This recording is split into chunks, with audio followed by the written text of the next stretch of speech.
नमस्कार, रोकटोक रॅप स्वागत. मी डॉक्टर उदय निरगुडकर. एखादं निमित्त कसं सारायचं आणि त्या निमित्त आडून आपला अजेंडा कसा राबवायचा हे ज्याला कळतं त्याला धूर्त राजकारणी असं म्हणतात. यंदा भगवद्गीतेला तब्बल 5,151 वर्ष पूर्ण होत आहेत. त्यानिमित्तानं भगवद्गीतेला राष्ट्रीय विरोधी पक्षनेत्यांनी एकमुखी असा विरोध दर्शवला. राष्ट्रीय स्वयंसेवक संघाचा अजेंडाच भाजप राबवत असल्याची टीका विरोधक करतायत. वास्तविक भारताला कुठलाही धर्म नाही. दुसरं म्हणजे भारतात अनेक धर्म आणि त्या धर्माचे धर्मग्रंथ असताना केवळ भगवद्गीतेलाच राष्ट्रीय दर्जा देण्यामागे भाजपचा हेतू तरी काय आहे? केवळ भाजपनं मागणी केली म्हणून इतर पक्ष त्याला विरोध करतायत का? आणि राष्ट्रीय दर्जा देण्यामुळे भगवद्गीतेची महती वाढणार आहे का? किंबहुना भगवद्गीतेचं आचरण संसदेतील लोक तरी करायला लागणार आहेत का? हिंदू धर्मात आणि देशात अनेक उत्तमोत्तम ग्रंथ असताना केवळ भगवद्गीतेसाठीच भाजप आग्रही का? सर्व धर्मियांना मान्य होईल अशी ग्रंथाची निवड करायला काय हरकत आहे? असा दर्जा देणं हे घटनेच्या चौकटीत शक्य आहे का? आणि लोकशाही समाजवादी देशात एखाद्या धर्मग्रंथाला राष्ट्रीय दर्जा मिळणं कितपत योग्य होईल? यासारख्या असंख्य प्रश्नांचा वेध घेऊया गीतेवरून महाभारत या खास कार्यक्रमात.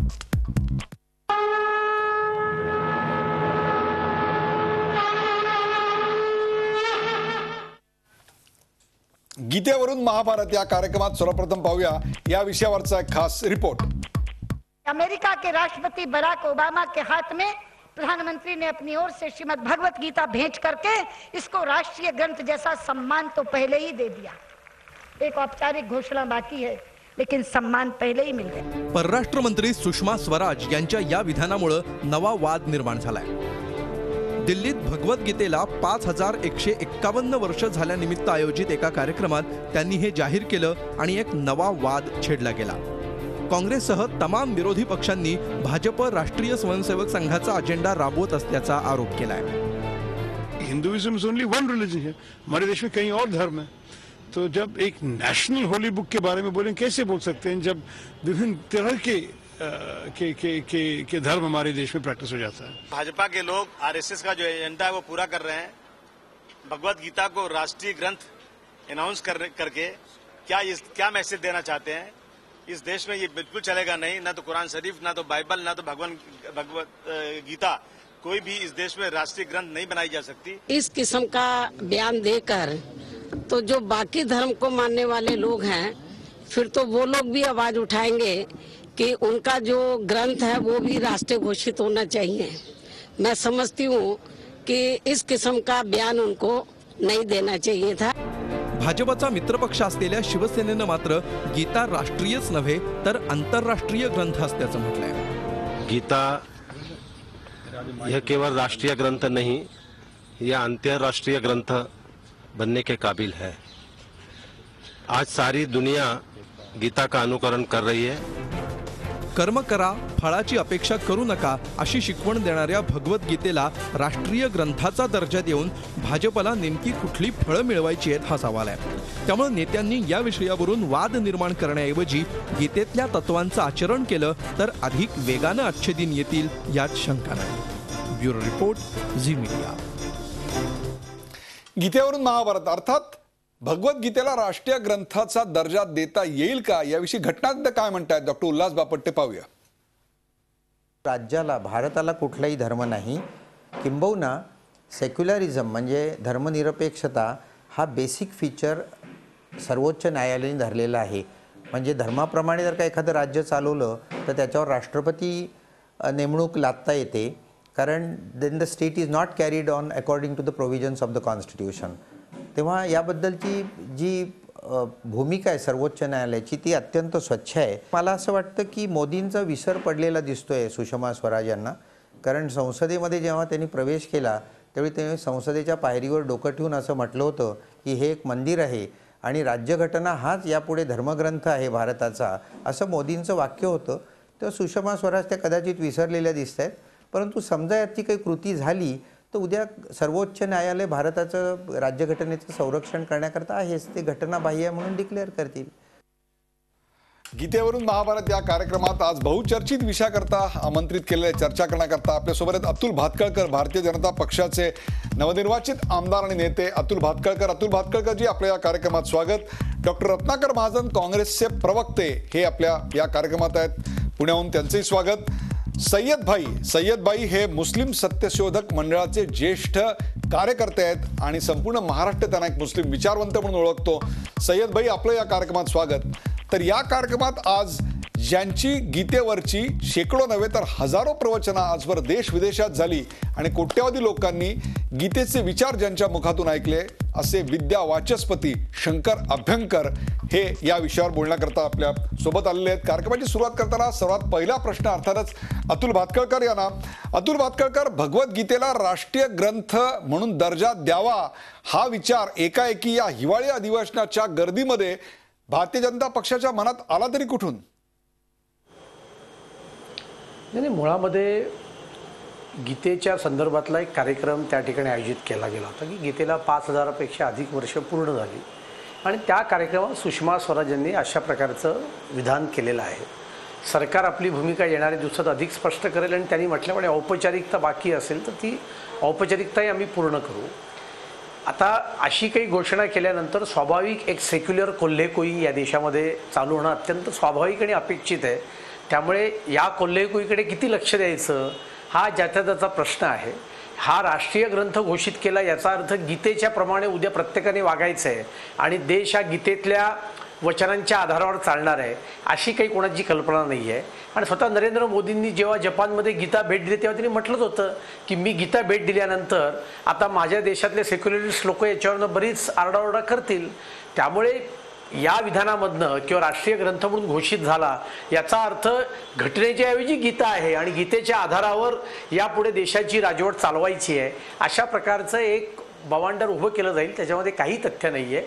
मुळात मुद्दा असा आहे की या देशाला हजारो वर्षाची संस्कृती आहे आणि या संस्कृतीचे जे अनेक मानदंड आहेत, मापदंड आहेत, त्याच्यामध्ये गीता एक आहे आणि गीतेने केवळ देशातल्या नव्हे तर जगातल्या अनेक विचारवंतांना आकृष्ट केलेलं आहे.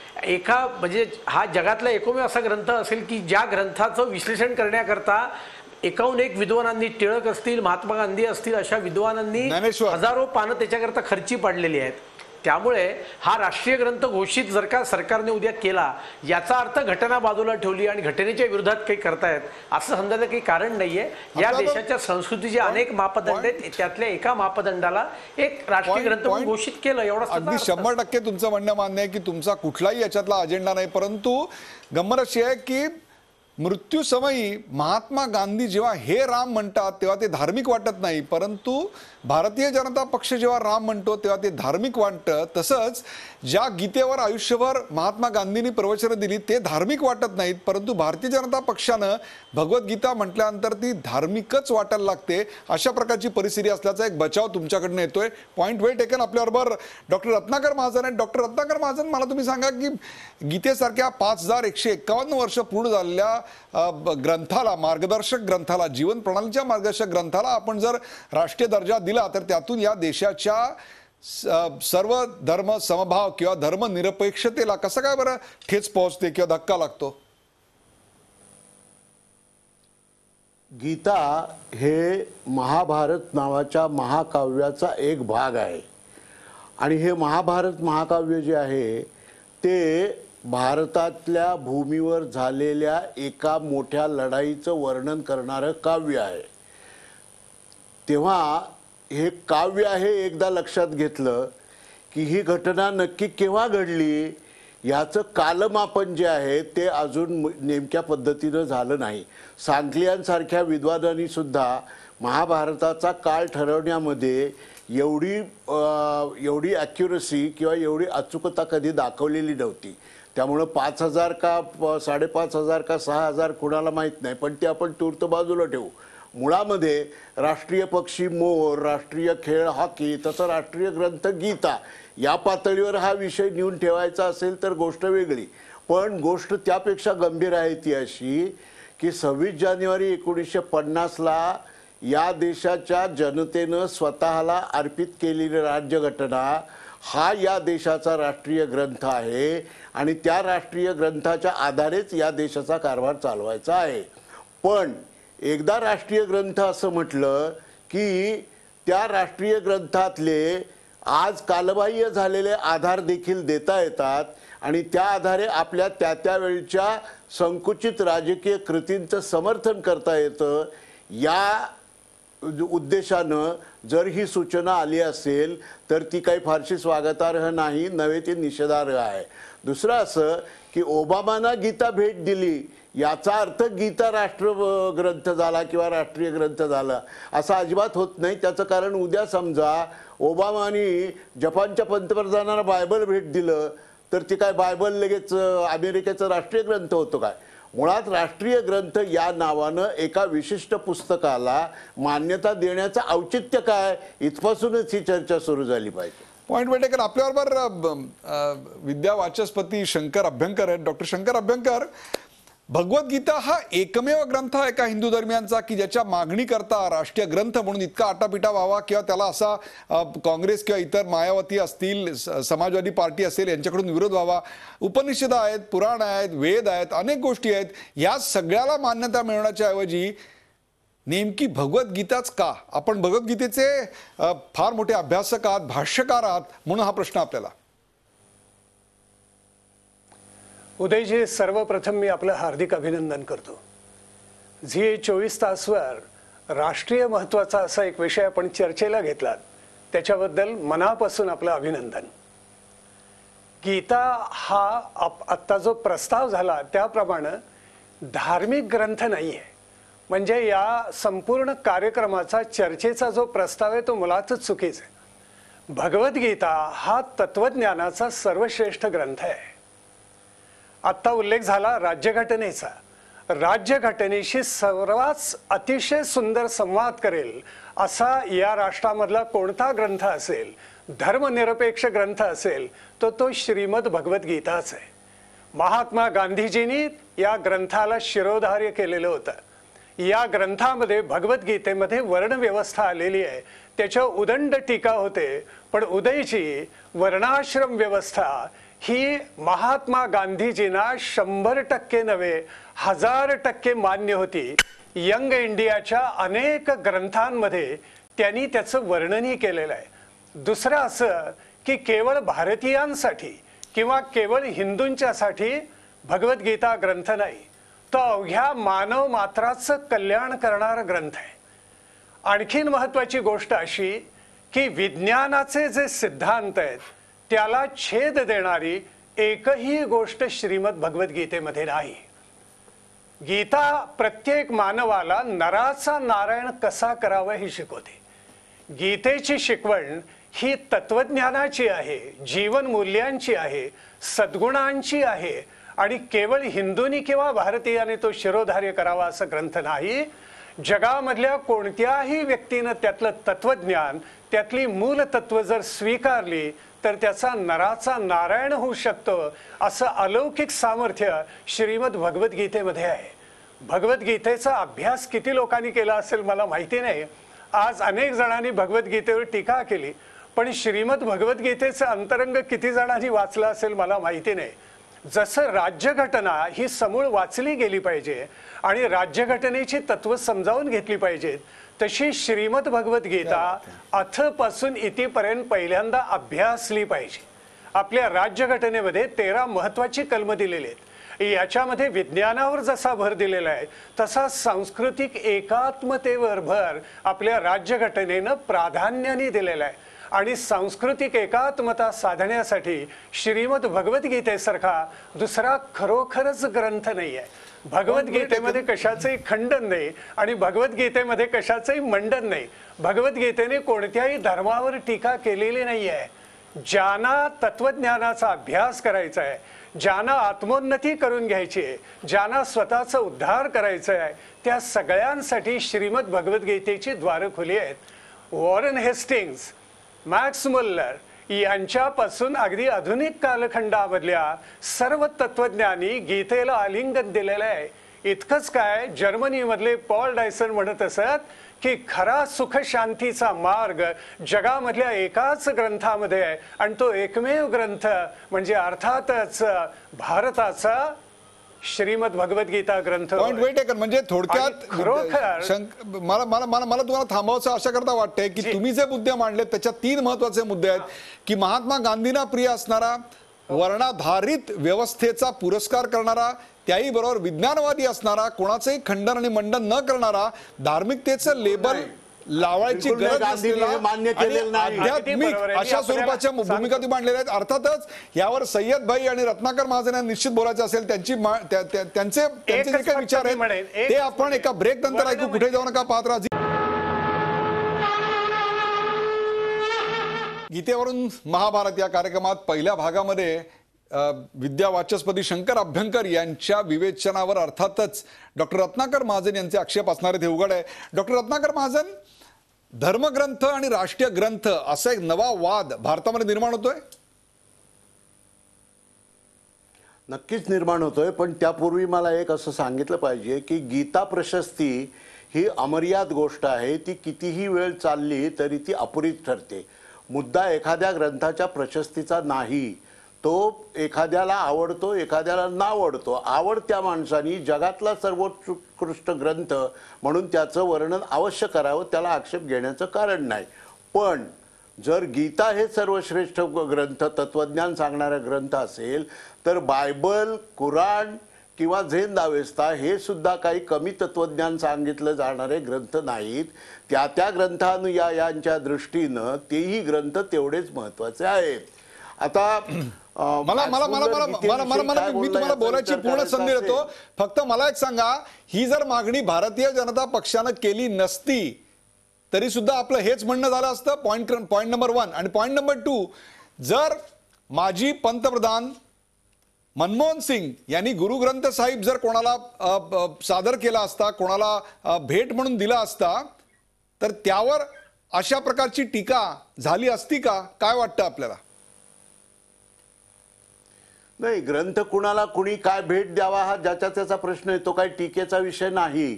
त्यामुळं तुमच्या दोन्ही प्रश्नांची उत्तरं पॉझिटिव्हली हो अशी आहेत.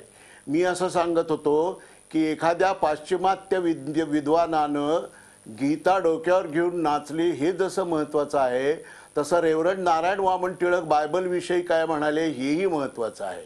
त्यामुळं मुळामध्ये मानवी जीवनाची आचारसंहिता सांगण्याचा प्रयत्न करणं म्हणजे मानवी जीवनाचं नियंत्रण करणारा धर्म सांगणं, ही जर धर्माची व्याख्या असेल, कारण धर्माची पुरातन व्याख्या धारयति धर्म, म्हणजे जो समाजाचं धारण करतो तो धर्म होय. त्यामुळं या धर्माचं साररूप चिंतन एखाद्या ग्रंथामध्ये आलं आहे आणि म्हणून तो धर्मग्रंथ आहे असं स्वरूप हिंदू धर्माचंही नाही किंवा हिंदू धर्मातल्या ग्रंथाचंही नाही. एकच मला फक्त सांगायचं आहे, ते महत्त्वाचं आहे. गांधीजींनी येरवड्याच्या तुरुंगात असताना तर्कतीर्थ लक्ष्मण शास्त्री जोशी यांना काही चर्चेसाठी बोलवलं होतं. लागोपाठ 15 दिवस त्यांची ती चर्चा झाली. गांधीजींनी त्यांना असं विचारलं की चातुर्वर्ण्यावर आधारित जाती व्यवस्था हे हिंदू धर्माचं अभिन्न अंग आहे का?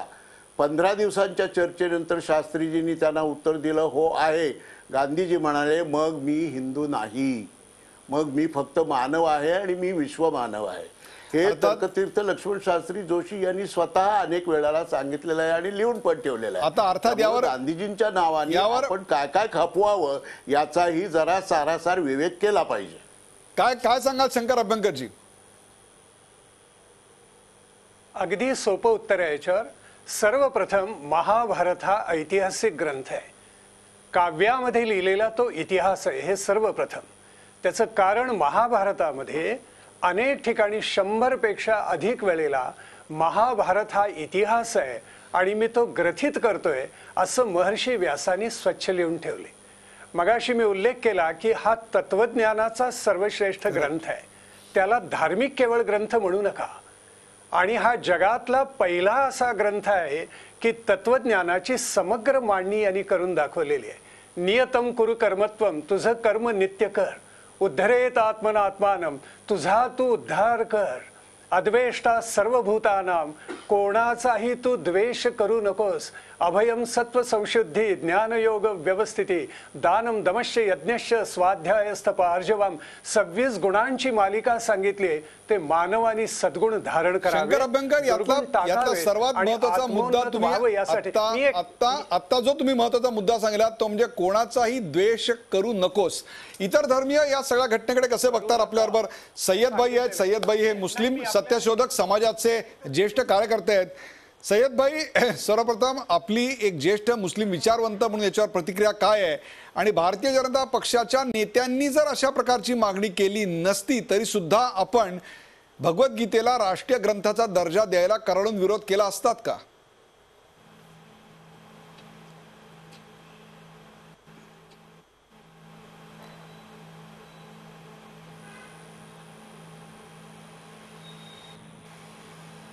नाही, मला असं वाटतं की आपले धर्मनिरपेक्ष राष्ट्रवादात धर्मनिरपेक्ष आपली घटना असताना ही धार्मिक ग्रंथ वगैरे भेट देणं हा जो भाग आहे राज्यकर्त्यांनी खरे हे करू नये.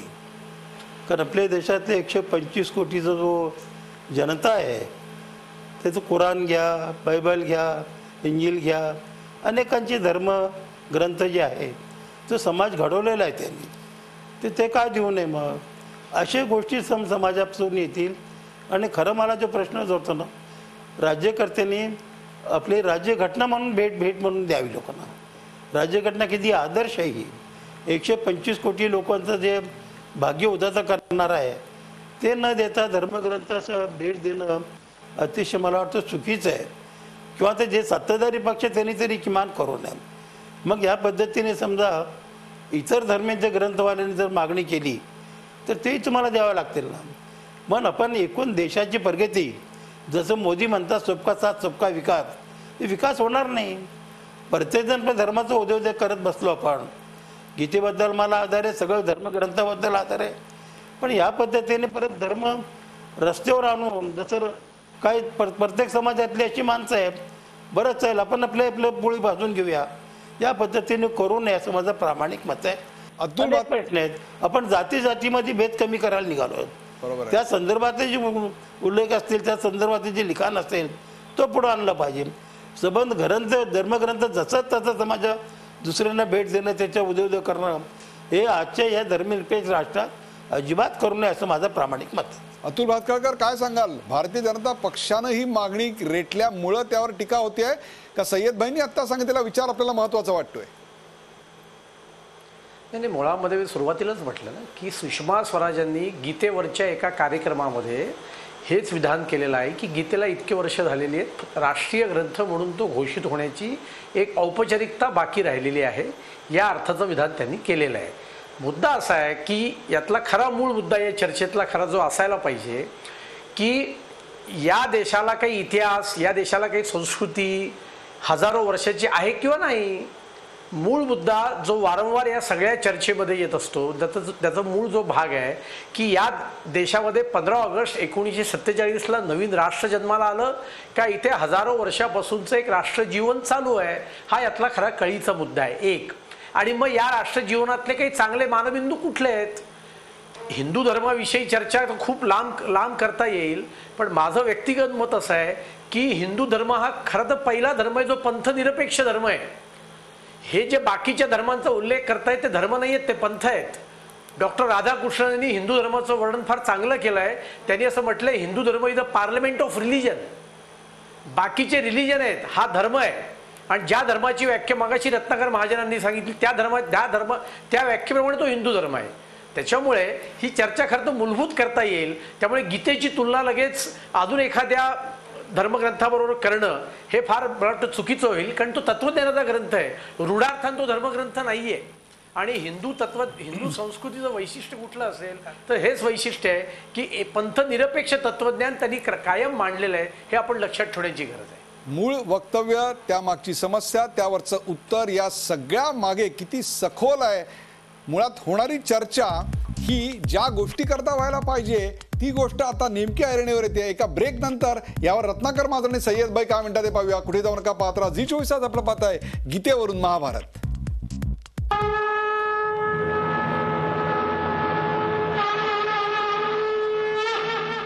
गीतेवरून महाभारत या कार्यक्रमात आपल्यासोबत डॉक्टर रत्नाकर महाजन, अतुल भातखळकर, सय्यद भाई आणि विद्या वाचस्पती शंकर अभ्यंकर असं एक वैशिष्ट्यपूर्ण पॅनल आणि चर्चा अतिशय रंगात आलेली आहे.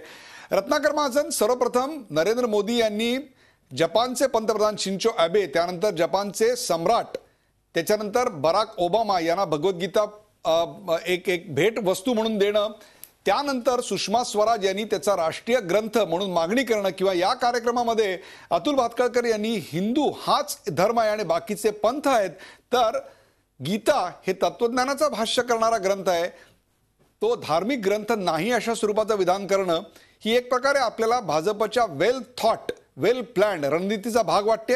अजेंडा कहीं और है, बात कुछ और हो रही है।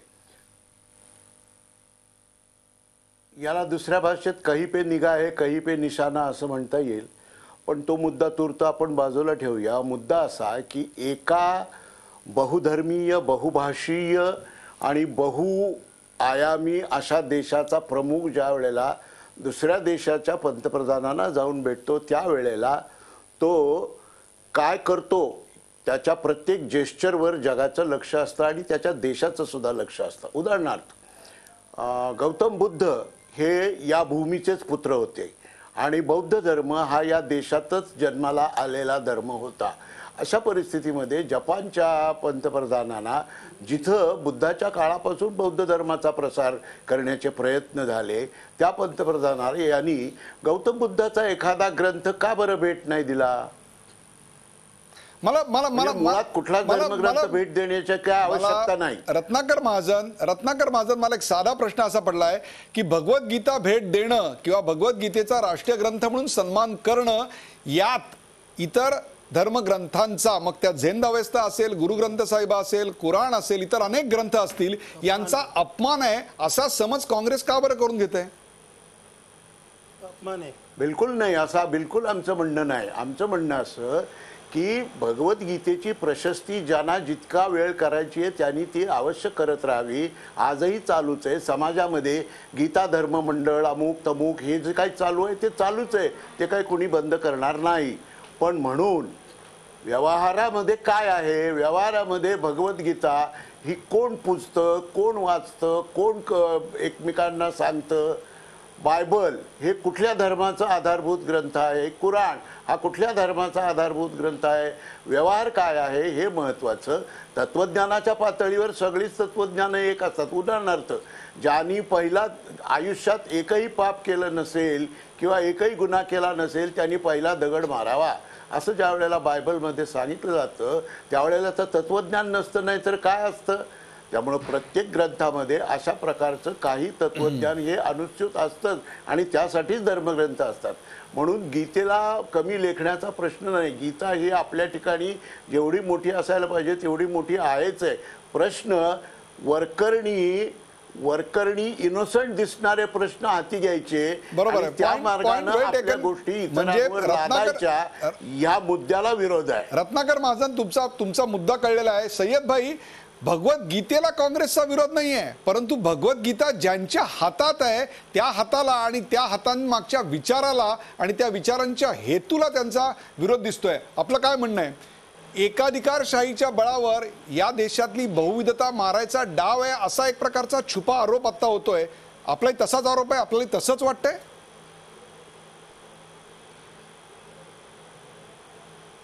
मला असं वाटतं की काँग्रेस आणि भाजप याच्यातली जी एक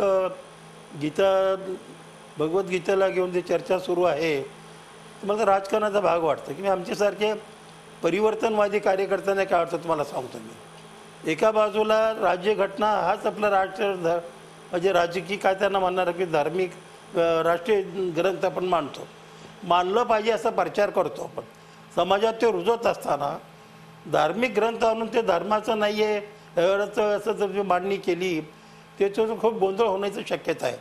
कारण मी कुराण वाचलेलं आहे, कुराणाने जन्मापासून मृत्यूपर्यंत समाजाच्या माणसाचं फक्त मुसलमानाचं म्हणून नाही त्याचा आदर्श म्हणून त्याने वागलं पाहिजे।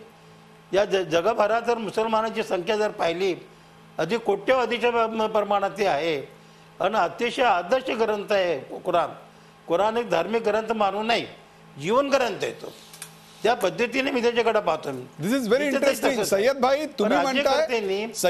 तुम्ही म्हणताय की कुराण हा कुराण हा धर्मग्रंथ मानू नये असं तुम्ही म्हणताय. तुमच्याच बरोबर असलेले विद्यावाचस्पती शंकर अभ्यंकर म्हणतायत की भगवद्गीता हा देखील धर्मग्रंथ मानू नये. तुम्ही दोघंही आपापल्या धर्माचे ग्रंथ हे जीवन ग्रंथ मानतायत आणि तोच तर खरा आत्ता मुद्दा आहे की भगवद्गीतेकडे आपण या पुढच्या काळामध्ये एक भारतातला सर्वात प्राचीन ग्रंथ म्हणून कसं पाहणार आहोत. भारतीय जनता पक्षानं तो मुद्दा मांडला म्हणून त्याला विरोध होतोय का. आणि जसं स्वच्छता अभियान हे केवळ एक दिखावा आहे, हे केवळ एक सिम्बॉलिझम आहे अशी जी टीका होते, तसंच भगवद्गीतेचा राष्ट्रीय ग्रंथ सन्मान हा सुद्धा केवळ एक सिम्बॉलिझम आहे का. याविषयी चर्चा करू. एका ब्रेक नंतर कुठे जाऊ नका, पाहत राहा झी 24 तास. आपण पाहताय गीतेवरून महाभारत.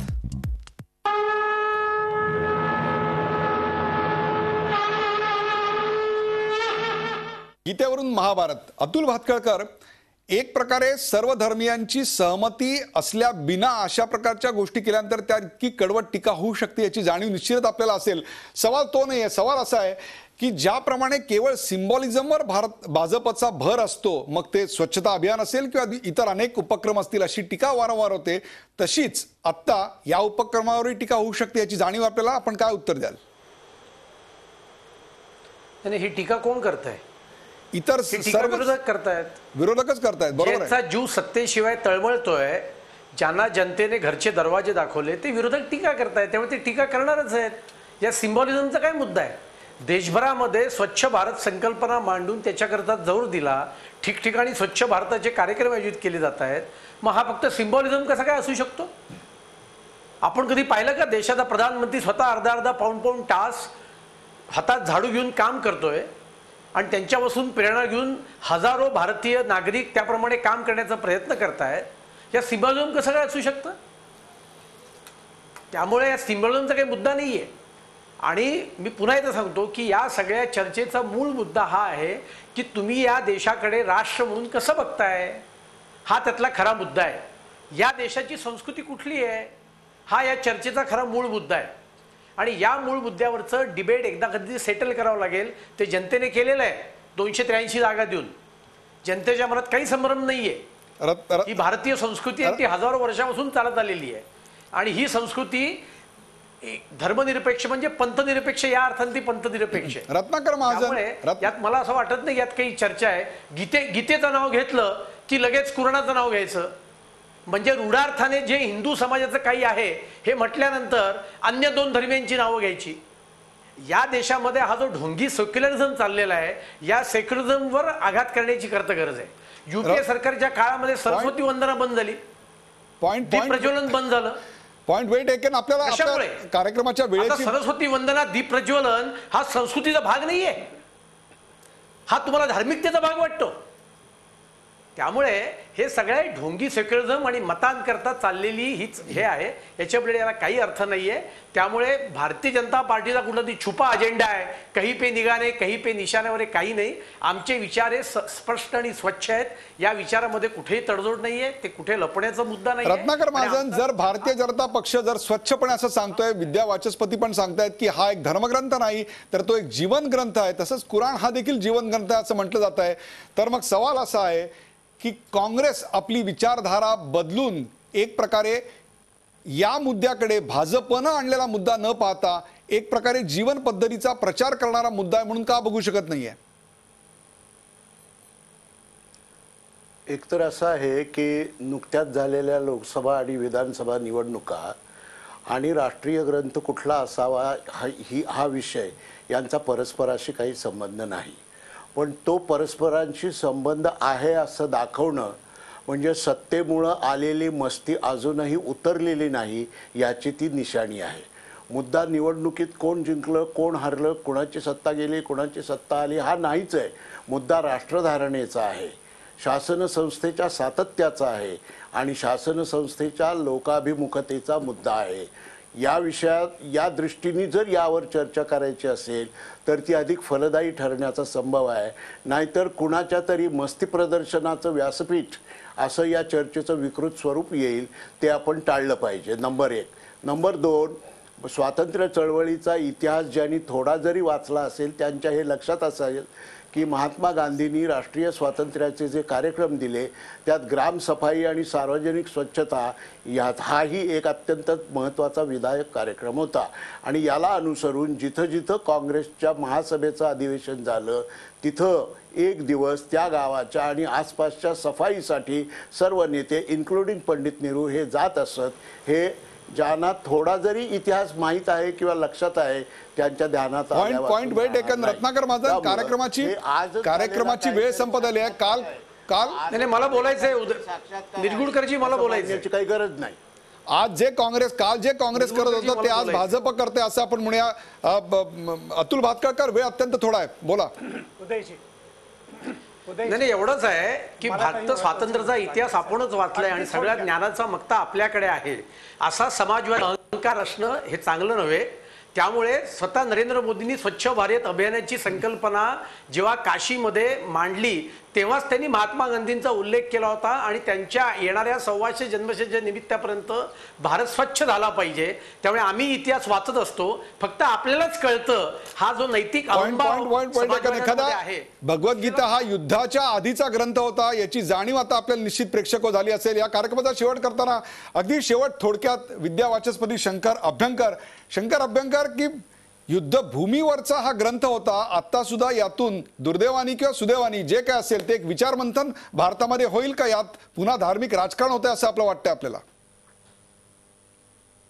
धार्मिक राजकारण मुळीच होत नाहीये. त्याचं कारण असं आहे की गीता हा मोस्ट प्रॅक्टिकल असा ग्रंथ आहे.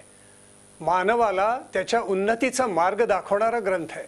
ज्या वेळेला आदरणीय पंतप्रधान मोदीजींनी हा ग्रंथ जपान आणि अमेरिकेतल्या सर्वोच्चपदीय व्यक्तीला भेट म्हणून दिला त्यावेळी त्यांनी असं विधान केलेलं होतं की याच्यापेक्षा मोठं भारताकडून मी तुम्हाला काही देऊच शकणार नाही. याचा अर्थ असा की हिंदू तत्वज्ञान या भारतीय संस्कृतीचा गाभा, त्याचं भावजीवन, सांस्कृतिक जीवन म्हणजे भगवद्गीता आहे. आज सुद्धा न्यायालयात शपथ घेताना भगवद्गीतेवर हात ठेवून शपथ घ्यावी लागते. गीतेनं सगळ्या गोष्टीच्या ऐका मध्ये आता बोलू नका. सगळ्या गोष्टींची चर्चा गीतेनं व्याख्येतून केलेली आहे. सुख म्हणजे काय व्याख्या केली, धैर्य म्हणजे काय व्याख्या केली, कर्ता कोणाला व्याख्या केली, कर्म कशाला म्हणायचं व्याख्या केली, ज्ञान कशाला म्हणायचं त्याची व्याख्या केली. प्रत्येक गोष्टीची व्याख्या इतकी निसंदिग्धपणे गीतेने मांडलेली आहे. जगातला सगळ्यात सुंदर धर्मनिरपेक्ष मार्ग हा भगवद्गीतेने दाखवले. याच्यापेक्षा सर्वोच्च दुसरा कोणताही मार्ग नाही. तुम्ही तुमचा मुद्दा शंकर अभ्यंकर मांडलेला आहे. तुमच्या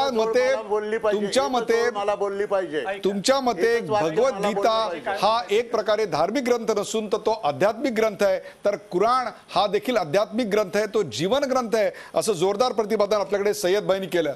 प्रेक्षको, सवाल असा आहे की आम्ही या सगळ्या गोष्टीकडे कसं पाहणार आहोत? जाता शेवटी मला भगवद्गीतेमधल्याच काही गोष्टींची आठवण होते.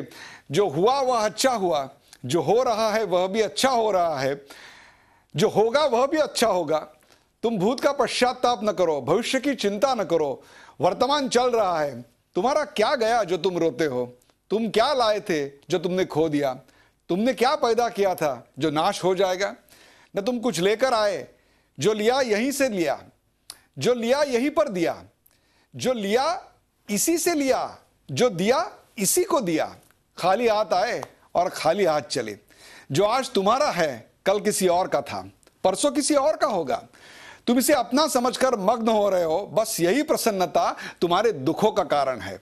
परिवर्तन संसार का नियम है. परिवर्तनाच्या वाटेवरचे हे 4 सहप्रवासी आज या कार्यक्रमात सहभागी झाले, त्याबद्दल त्यांचे विशेष आभार. ताज्या बातम्यांसाठी पाहत राहा झी24 तास. राहा एक पाऊल पुढे.